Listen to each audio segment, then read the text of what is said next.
Hey guys, it's Bennett. I'm hopping back on after a pretty extended absence for this channel.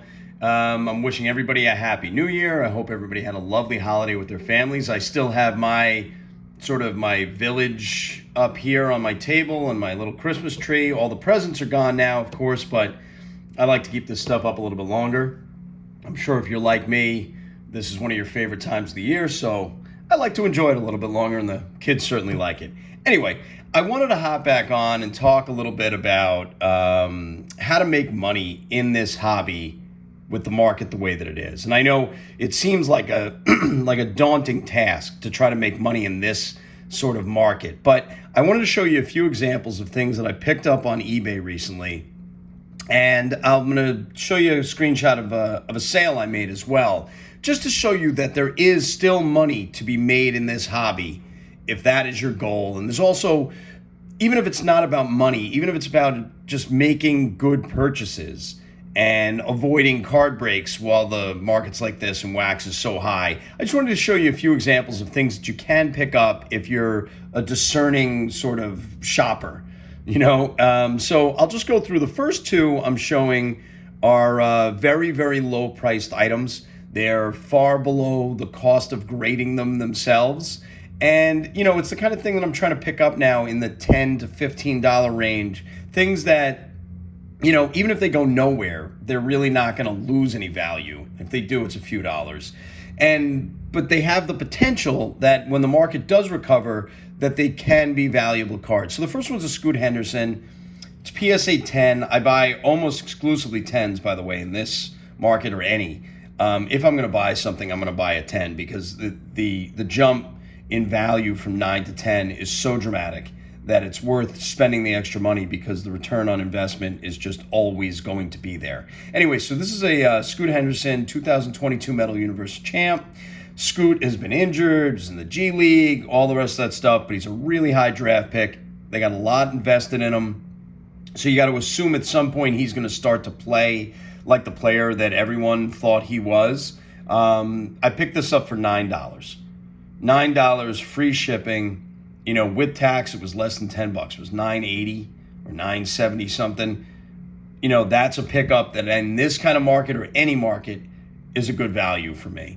The next one is a Dame Lillard. This is an overdrive out of Mosaic. I picked this up for $12, $4 to ship it. All in, I'm into this card for $17. It would cost $20 to grade it. It seems like a good buy to me. Dame's going to be a Hall of Famer.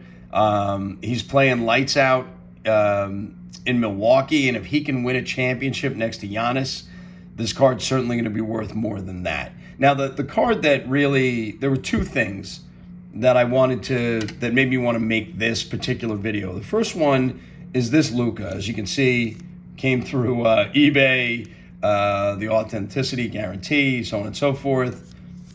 So this Luka Shock, okay? This is a rookie Shock out of Optic. It's a 10. I picked this card up for $300. Now, 2 months ago, this same card was selling routinely for $450 to $525. Luka's playing lights out. Same thing I said about Dame. Luka's what, 23 years old, 24 now? The guy is an absolute animal, and I think people get lost in the fact that he's sort of like an affable guy. He's a nice guy, that they think of him that maybe he doesn't have like a killer instinct. He's not like cut up and like some of these other guys, and he doesn't look like he spends as much time maybe in the gym. But make no mistake that Luka is a killer. Luka's got that personality. He's got that attitude. He really wants to win. If you watch him play, he's got fire. He may not have the pieces around him just yet, but when he gets them, this is a guy who can win multiple championships. So to pick up a card like this, that, like I said, 2 months ago was $450, a year ago was $700-800, was through the roof. 2 years ago was north of $1,000. This is the kind of pickup that you should be looking to make in this kind of economy, in this kind of market. This card, I would be shocked, pardon the pun, if this thing ever got less valuable than it is right now at $300. Luka's market is not nearly as strong as it should be relative to some of the other players in the NBA and some of the other players that people are buying. Now, the last thing I wanted to show you, and I'll show you a screenshot here. This is a Jalen Hurts Select RPA out of 10. It's a gold. I picked this card up in February of 22 for $650 and sold it recently for $1,500. Now, I sold it because it looked like Jalen was going to start to struggle, and he has, and I figured his market was going to dip again. But this is the kind of card, I bought this at a higher peak in the market, much like, like I'm buying this Luka. I saw value in this card back in February of 22 and was able, a year and a half later to convert that to a nice little profit. So I just wanted to, hopping back over here onto camera again, I wanted to get on here and kind of go over these cards and go over some of these recent purchases and some of these recent sales, just to demonstrate that if you're careful and if you're thoughtful, you can still make money, you can still make wise decisions. And those wise decisions, even in any market, in any card market, can still make you money.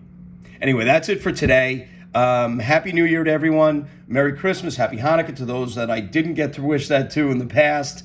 And I'll catch you next time.